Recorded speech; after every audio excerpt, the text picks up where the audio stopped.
কি হয় জানেন? এই হরিনাম শ্রবণ করলে বলছে জীব কোটি কোটি পাপ থেকে মুক্তি লাভ করে। এই হরিনাম শ্রবণ করলে কেউ যদি একবার বাবা হেলাই বলে নিম পাতা খেয়েছেন, নিম পাতা দেখবেন ভেজেই খান, কাঁচাই খান, চিবিয়েই খান বাবা, সে তার কাজ করবে। আর এই হরিনাম এমন একটা জিনিস মা, আপনি জেনে খান না জেনে শোনেন, জেনে শোনেন, অজান্তে শোনেন, ঘুমের ঘরে শোনেন, নামের একটা বাবা দাহিকা শক্তি আছে। নামের কাজ কিন্তু নাম করবে। তাহলে বাবা হরিনাম করলে কি হয় আর শুনলে কি হয়, একটা ছোট্ট ব্যাখ্যা দিয়ে মিলাতে প্রবেশ করে যাব। এই হরিনাম শুনলে কি হয় আর করলে কি হয় ভালো করে শুনবে বাবা। একজন খুব পাপী ব্যক্তি মা, একজন পাপী, কোটা কমিয়ে দেবে, একজন খুব পাপী ব্যক্তি ও মা সারা জীবন কোনো পাপ, সারা জীবন কোনো পুণ্য করেনি, সারা জীবন শুধু পাপ করেছে, অন্যায় করেছে, অত্যাচার করেছে, পরের সম্পত্তি নিজের নামে লিখে নিয়েছে, সারা জীবন বাবা অত্যাচার করেছে মানুষের উপরে, সারা জীবন পাপ করেছে, কোনো পুণ্য করেনি। কিন্তু একটা পুণ্য করেছিল কি জানেন?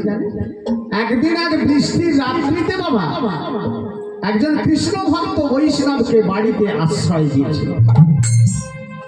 একদিন এক কৃষ্ণ ভক্ত বৈষ্ণব, এত ঝড় বৃষ্টি হচ্ছে বাবা, হরিনাম গাইতে গাইতে গাইতে গাইতে ভিক্ষা করতে করতে রাস্তায় যেতে যেতে কোথাও আশ্রয় পেল না। তো কি করলো জানেন? ওই পাপী লোকটার বাড়িতে গিয়ে বলছে, বাবু আপনার বাড়িতে আজকে রাত্রে একটু থাকার জায়গা হবে? ওমা পাপী ব্যক্তিটা হঠাৎ কি মনে করে তাকে বলে ফেললো, আরে ঠিক আছে ঠিক আছে, এত রাত্রিতে আর আপনি যাবেন কোথায়, ঠিক আছে আমার বাড়িতেই থেকে যান। সারা জীবন পাপ করলো, অন্যায় করলো মা, অত্যাচার করলো, একদিন এক কৃষ্ণ ভক্ত বৈষ্ণবকে বাড়িতে আশ্রয় দিলেন। ছোট করে বলে তো সময়ের নিয়ম অনুসারে যখন সেই ব্যক্তি মারা গেল মা, মারা যাওয়ার পর আমাদের দেহটা কোথায় যায়? যমলোকে যায় বিচারের জন্য। আমরা এই জীবনে কি কর্ম করেছি তার উপরে বিচার করে যমরাজ আর একটা জন্ম দেন, তার উপরে বিচার করে বাবা আমাদের শাস্তি হয়। তো যখন যমলোকে চলে গেল বিচারের জন্য, যমরাজ এসে চিত্রগুপ্তকে বলছে, চিত্রগুপ্ত খাতাটা খুলে দেখো এর কি পাপ আছে কি পুণ্য আছে। বাবা চিত্রগুপ্ত করলো কি, একটা জাবদা খাতা পেড়ে নিয়েছে, তাড়াতাড়ি করে খাতার পাতা উল্টে উল্টে দেখছে। খাতার পাতা উল্টে শেষের পাতায় গিয়ে বলছে, মহারাজ এই ব্যক্তি সারা জীবন কোনো পুণ্য করেনি। বলে কোনো পুণ্য করেনি? বলে না, সারা জীবন পাপ করেছে, অন্যায় করেছে, তবে শেষের পাতায় দেখলাম লেখা আছে একজন কৃষ্ণ ভক্ত বৈষ্ণবকে বাড়িতে রাত্রিতে আশ্রয় দিয়েছে। তাহলে এর বিচার কি হবে? আমার যমরাজেরও কেমন গুলিয়ে গেল সব।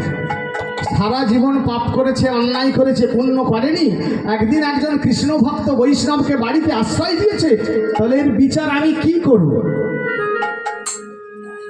তার সঙ্গে সঙ্গে যমরাজ চিত্রগুপ্তকে বললে, চিত্রগুপ্ত দেখো এই দেবর্ষি নারদকে একবার ডেকে পাঠাও আমার। আমার দেবর্ষি নারদকে ডেকে পাঠালেন। দেবর্ষি নারদ আসছে বিচার করতে মা। কে আসছে? নারদ আসছে। নারদ কথাটার মানে জানেন? না যুক্ত রড, মানে যাকে কোনো কিছুতে আটকানো যায় না, কোনো কিছুতে যাকে থামানো যায় না। আর দেখবেন নারদ যেখানে গন্ডগোল সেখানে। মায়েরা নারদের নামের এমন গুণ মা, দেখবেন বাড়িতে যদি যায় যায় শাশুড়ি বয়ে বা পাড়া প্রতিবেশী কারোর সাথে কারো ঝগড়া গন্ডগোল হয় মা, আর পাশ থেকে আড়াল থেকে দাঁড়িয়ে কেউ যদি নখে নখে 3 বার ঘষে বলে দেয় নারদ নারদ নারদ, ঝগড়া গন্ডগোল থামার জায়গায় আরো ঝোটাপুটি লেগে যাবে। আমি বলছি বলে আপনারা যেন আবার পরীক্ষা করে দেখবেন, তাহলে কিন্তু আবার ঝগড়া গন্ডগোল লেগে গেলে আমি দূর থেকে থামাতে আসতে পারবো না। তো স্বর্গ থেকে আসছে দেবর্ষি নারদ। বাবা যেমনই নারদ এসেছে, নারদকে তাড়াতাড়ি করে বসতে পাথর বুঝিয়েছে, আসুন আসুন দেবর্ষি আসুন। বাবা নারদ এসে বসেছে, বসে যমরাজকে বলছে, যমরাজ তা কি জন্য আমাকে ডেকেছে? যমরাজ বলছে, দেবর্ষি এই যে ব্যক্তিটা দেখতে পাচ্ছেন একজন পাপী ব্যক্তি, সারা জীবন পাপ করেছে, অন্যায় করেছে, অত্যাচার করেছে, কিন্তু একদিন এক বৃষ্টির রাত্রিতে একজন কৃষ্ণ ভক্ত বৈষ্ণবকে বাড়িতে আশ্রয় দিয়েছে। এর বিচার কি হবে আমরা কেউ কেউ ভেবে ঠিক করতে পারি না। আপনি তো স্বর্গ মর্ত পাতাল ত্রিভুবন হরিনাম করে বেড়ান, তো হরিনামের কি গুণ, হরিনামের কি ফল যদি বলে দেন। যমরাজের কথা শুনে নারদ হো হো করে হেসে উঠেছে। যমরাজ, হরিনাম গাইতে গাইতে আমার পক্ষ কেশ ললিত মাংস, আমি বৃদ্ধ হয়ে গেলাম, কিন্তু এখনো পর্যন্ত জানতে পারলাম না হরিনামের কি গুণ আর হরিনামের কি ফল। যমরাজ বলছে তাহলে কে বলতে পারবে? তখন নারদ বলছে দেখো, আমার থেকে একজন বড় আছে, যে হচ্ছে আমার পিতা স্বয়ং ব্রহ্মা। ওমা ব্রহ্মার মানস পুত্র হচ্ছে নারদ। বলে আমি একটা বদনে হরিনাম করি, আর আমার পিতার 4টে বদন, ওমা ব্রহ্মার 4টে বদন, যার জন্য বলা হয় চতুর্মুখী ব্রহ্মা। আমার পিতা 4টে বদনে বসে বসে হরিনাম গাইছে, তো আমার পিতা বলে দিতে পারবে যে হরিনামের কি গুণ আর হরিনামের কি ফল। ওমা তাই যমরাজ করলো কি, সেই পাপী ব্যক্তিটাকে ওই যমলোক থেকে ব্রহ্মলোকে ব্রহ্মার কাছে নিয়ে যাচ্ছে বিচার করার জন্য। কেমন করে নিয়ে যাচ্ছে? একটা পালকি করেছে। জয় নিতাই। পালকি দেখেছো? পালকি দেখেছো তো? চেপেওছো অনেক? হ্যাঁ, আমাদের সৌভাগ্য হয় না। যাই হোক, তো সেই পালকিতে চাপিয়েছে পাপী লোকটাকে। একদিকে ধরেছে দেবর্ষি নারদ, একদিকে ধরেছে যমরাজ। নিয়ে চলে গেল কোথায় না ব্রহ্মলোকে। ওমা ব্রহ্মা সিংহাসনে বসে বসে দেখতে পাচ্ছে আমার ছেলে নারদ আসছে, যমরাজ আসছে, পালকিতে চাপিয়ে কাকে যেন নিয়ে আসছে। নিশ্চয়ই কোনো পুণ্যবান, কোনো ভালো লোক নিয়ে আসছে। ওমা ব্রহ্মা করেছে কি, তাড়াতাড়ি করে সিংহাসন থেকে নেমে আর ওই পালকিতে যে লোকটা বসেছিল পাপী লোকটা, মনে ভেবেছে ভালো লোক, তাড়াতাড়ি করে তাকে প্রণাম করতে গেছে। আর যেই না প্রণাম করতে গেছে, নারদ সঙ্গে সঙ্গে বলছে পিতা ওকে প্রণাম করো না, আমরা কোনো ভালো লোক আপনার কাছে নিয়ে আসিনি, একজন পাপী লোক এনেছি বিচারের জন্য। ব্রহ্মা বলে কিসের বিচার? বলে এই যে লোকটা দেখতে পাচ্ছে সারা জীবন পাপ করেছে, অন্যায় করেছে, অত্যাচার করেছে, কিন্তু একদিন এক বৃষ্টির রাত্রিতে এক কৃষ্ণ ভক্ত বৈষ্ণবকে বাড়িতে আশ্রয় দিয়েছে। এর বিচার কি হবে আমরা কেউ ঠিক করতে পারিনি।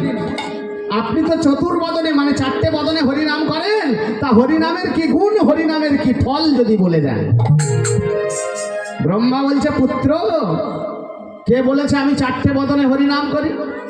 ও মায়েরা, ব্রহ্মার 4টি বদন বাবা, 4টি বদনের পৃথক পৃথক কাজ। 4টি বদনের পৃথক পৃথক কাজ। কি কি কাজ? বলে প্রথম বদনে হয় বেদ অধ্যয়ন, দ্বিতীয় বদনে করে সৃষ্টির কারণ, তৃতীয় বদনে তারে হুতাশন জলে, চতুর্থ বদনে ব্রহ্মা হরি হরি বলে।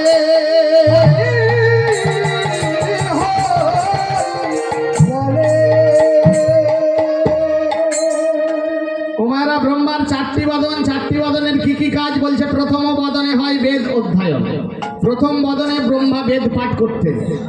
দ্বিতীয় বদনে হয় সৃষ্টির কারণ, দ্বিতীয় বদন দিয়ে সৃষ্টি করতেন, যার জন্য নাম হয়েছিল সৃষ্টিকর্তা ব্রহ্মা। তৃতীয় বদনে তার হুতাশন জলে, অর্থাৎ তৃতীয় বদন দিয়ে অগ্নি প্রজ্বলিত হতো, যার জন্য অগ্নির দেবতা হচ্ছে ব্রহ্মা। আর চতুর্থ বদনে হরিনাম গাইতে। ব্রহ্মা বলছে পুত্র আমি একটা বদনে হরিনাম করি, 4টে বদনে করি না। তা হরিনামের কি গুণ, হরিনামের কি ফল আমি বলতে পারবো না। বলে কে বলতে পারবে তাহলে?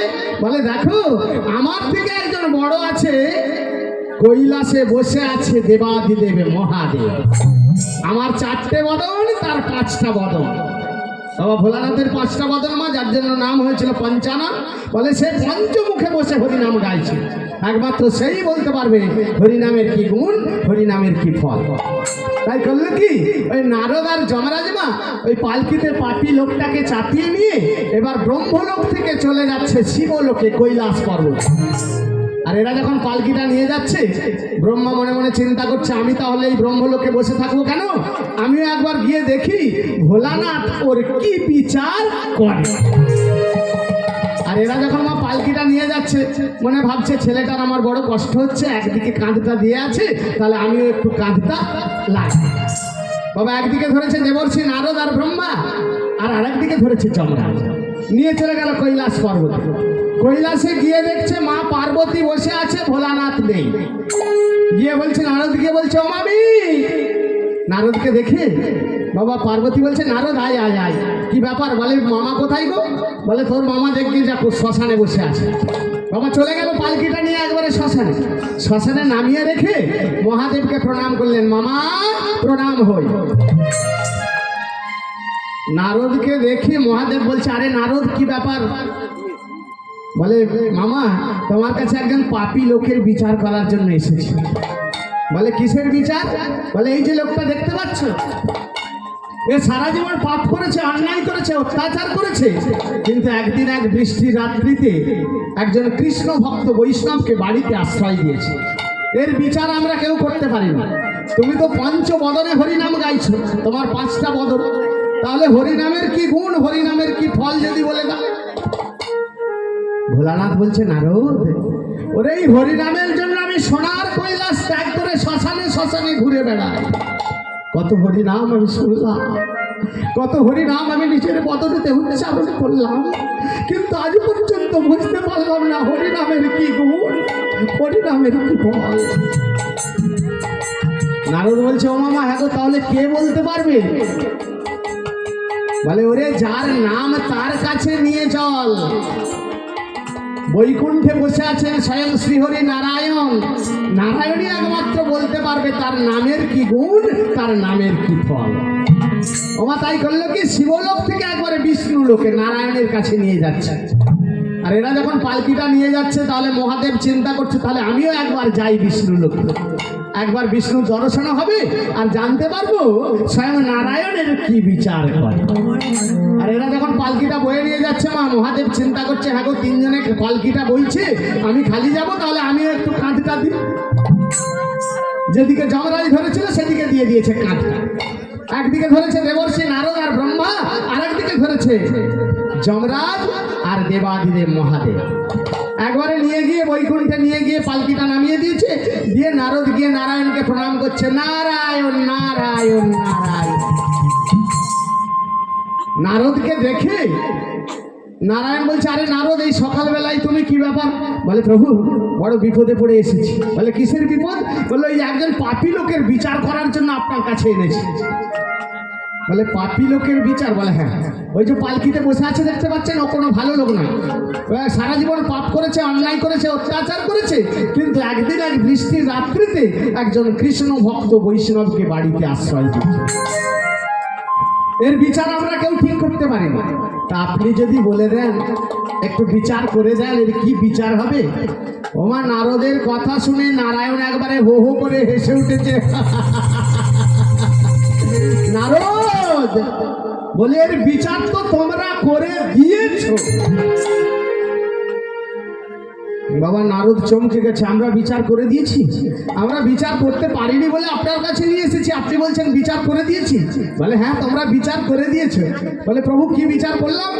বলে নারদ ওই ব্যক্তি সারা জীবন পাপ করেছে, অন্যায় করেছে, অত্যাচার করেছে, একদিন এক বৃষ্টির রাত্রিতে এক কৃষ্ণ ভক্ত বৈষ্ণবকে বাড়িতে আশ্রয় দিয়ে সে যদি পিতা ব্রহ্মা, দেবর্ষি নারদ, দেবাদিদেব মহাদেব, যমরাজের মতো ব্যক্তির কাঁধে পালকিতে চেপে আমার এই বৈকুণ্ঠতে আসতে পারে, এর থেকে বড় বিচার আর কি হতে পারে? নিতাই গৌর প্রেমানন্দে হরি হরি বল। তাহলে মায়েরা দেখুন, সারা জীবন পাপ করলো, অন্যায় করলো, অত্যাচার করলো, একদিন এক বৃষ্টির রাত্রিতে এক কৃষ্ণ ভক্ত বৈষ্ণবকে বাড়িতে আশ্রয় দিয়ে তার স্থান হয়ে গেল বৈকুণ্ঠ ধাম। আর যে একবার বৈকুণ্ঠে যায় সে তো বৈকুণ্ঠ থেকে ফিরে আসে না। তাহলে আপনারা যে রাত্রিবেলায় এই ঠান্ডায় রাত্রি জেগে হরিনাম শ্রবণ করতে এসেছেন, আপনাদের কি বৈকুণ্ঠ প্রাপ্তি হবে না? হতেই হবে। আমি আপনাদের জন্য প্রভুর কাছে তার চরণ ধরবে। হৃদয় গৌর হরি হরি বল। তাহলে বাবা কলিযুগের হরিনাম ছাড়া গতি না। কলিযুগের হরিনাম কোনটা জানো সব? কি গো জানা আছে মা? কে কে জানো একটু হাত তোলো দেখি। একজন জানে। হ্যাঁ বাবা আমি কোন স্কুলে মাস্টারি করতে এসেছি রে? কলিযুগের হরিনাম জানো না? আমি বলে দিয়ে যাচ্ছি, শুনে রাখ। জানো